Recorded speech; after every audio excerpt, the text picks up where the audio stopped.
Hello, BookTube. I have a partial mail haul for you on this cold, gray day. I say partial because I was out walking the bean earlier today and came across a truck driver who was unloading packages onto somebody's doorstep. And I naturally said, "Got anything for me?" And he said, there is a package for you in here somewhere. I remember thinking about you the minute I saw it. Oh, hello, Frida. Aren't you cute? Oh, and then he bent down and he was fussing and cuddling over my little baby, and she was curving around and grabbing his legs and looking up with her cute little face at him. And I said to him, "Eyes on the prize. Care to tell me a little bit more about this package?" And over his shoulder, while he was nuzzling with my baby Bean, he said, "Yeah, it's back there somewhere. I'll get it to you. Oh, are you cute?" Fortunately, the mail delivered. So we have a couple of packages here. No boxes, nothing elaborate, not the piles or the tubs that we used to have. Those days are still over. We're going on a year since that has been true. A year ago at this time, I was still getting 2 tubs of mail in a day, every day in the mail. But now it's all electronic. And I still have not really sat down and thought up, what is the best way to do an ebook haul to show you the ebooks that I'm getting in the mail. I still haven't figured out a way to do that, or whether or not it would even be entertaining, since half the fun is opening the package, But maybe things will go back to normal in terms of mail delivery in 2021. Once unions know that their workers are protected, once publishing houses in New York know that their workers can just get vaccinated, maybe they'll go back to their offices. I don't imagine it happening. It's not a question so much of being in offices, it's a question of paying for that space. Why on earth would you pay for that space if you know now that you don't have to, that it doesn't impact your business at all? Why would you voluntarily agree to do that? We shall see. But in the meantime, we've got 2 packages here. We had 2 packages the last time we did mail, so 2 is not that bad. We'll give it a try. And okay, this first one is inside an envelope, and it is also wrapped in plastic. So I don't know what that means. Oh no, is this from one of you? Is this from one of you? You're not supposed to send me things, right? We agreed that you aren't supposed to send me things. Oh, this is definitely from a third-hand seller, so this is certainly going to be from one of you. What have we got here? Is there a note? No. Oh! No way!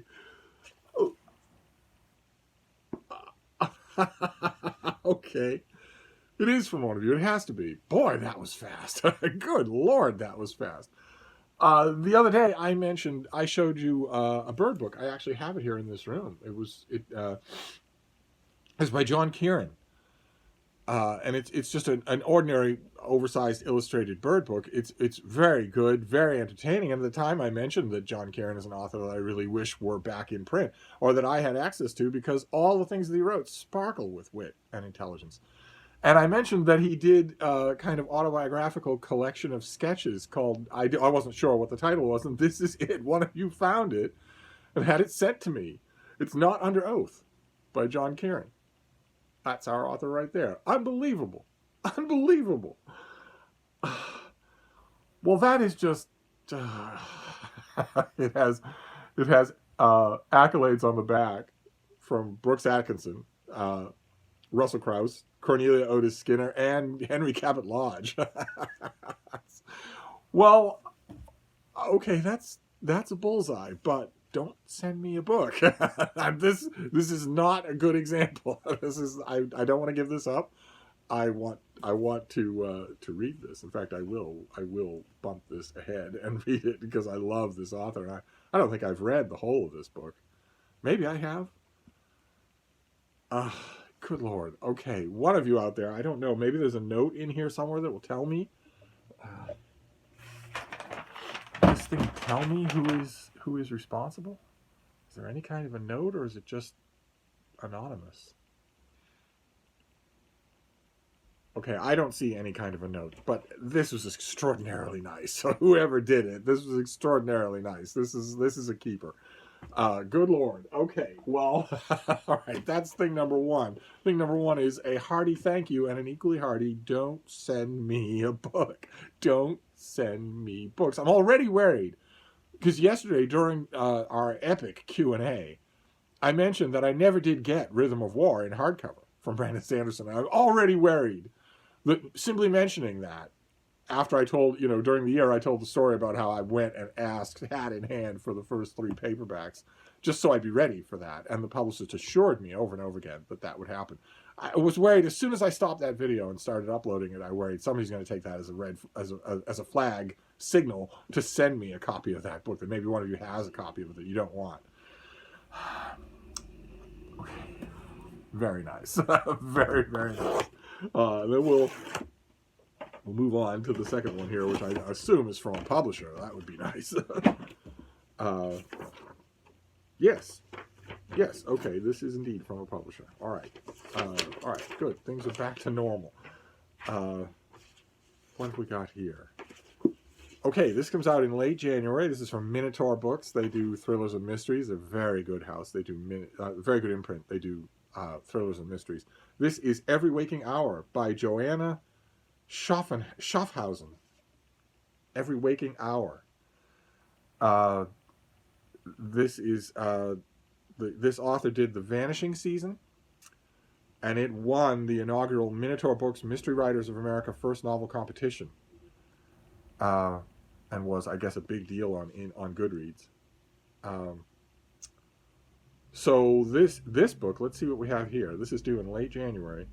After surviving a serial killer's abduction as a young teenager, Ellery Hathaway is finally attempting a normal life. She has a new job as a rookie Boston detective and a fledgling relationship with Reed Markham, the FBI agent who rescued her years ago.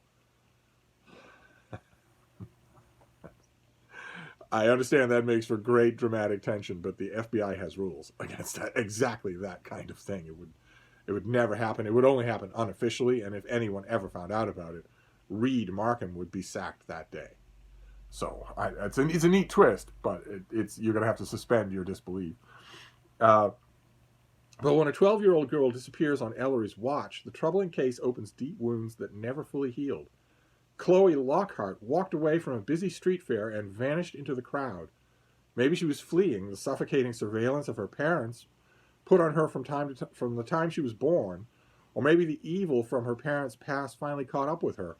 For Chloe, as Ellery learns, is not the first child Teresa Lockhart has lost. Ellery knows what it's like to have the past stalk you, to hold your breath around every corner. Sending one kidnapped girl to find another could be Chloe's only hope, or an unmitigated disaster that dooms both of them. Ellery must untangle the labyrinth of secrets inside the Lockhart household, secrets that have already murdered one child.